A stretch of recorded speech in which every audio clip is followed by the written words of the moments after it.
moyo, lakini shetani anajua akipiga moyo amekupiga. Ndio maana Mungu anasema linda moyo wako kuliko vyote uvilindavyo, kwa maana ndiko zitokako chemichemi za uzima. Shetani atapambana hii chemichemi ya uzima aigeuze iwe chemichemi ya mauti. Akifanikiwa, maana yake ameshachukua kile cha samani ulichokuwa nacho, kachukua. Sasa leo unakuta taarifa zinakuja mbaya. Sasa ndani kunazidi kujaa.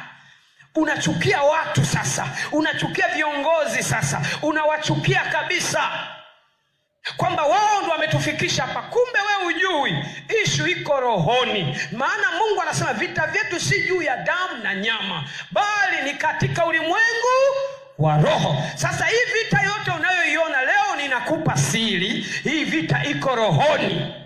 Lakini mnatazamishwa viongozi, mnatazamishwa watu. Shetani ni mjanja, ili endelee kuvuna roho za watu, ili endelee kuvuna damu za watu. Sasa nani wa kusimama na kulijenga boma? Ni mimi na wewe. Haleluya, Bwana Yesu asifiwe.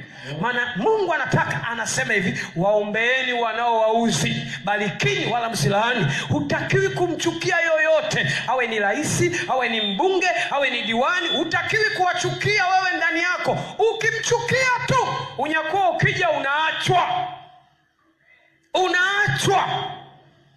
Ukisema uinuke mwilini, watu wanaandamana na wanasema na mimi sasa ninakwenda kuandamana. Maana yake tayari shetani amefanikiwa kukutoa rohoni, amekuleta mwilini. Atakupiga na utaangamia. Nisikilize, Mungu, neno la Mungu linasema hivi, Mungu ndiye anayeweka wafalme na kuwaondoa wafalme. Wewe jukumu lako, Mungu anasema uombe. Haleluya.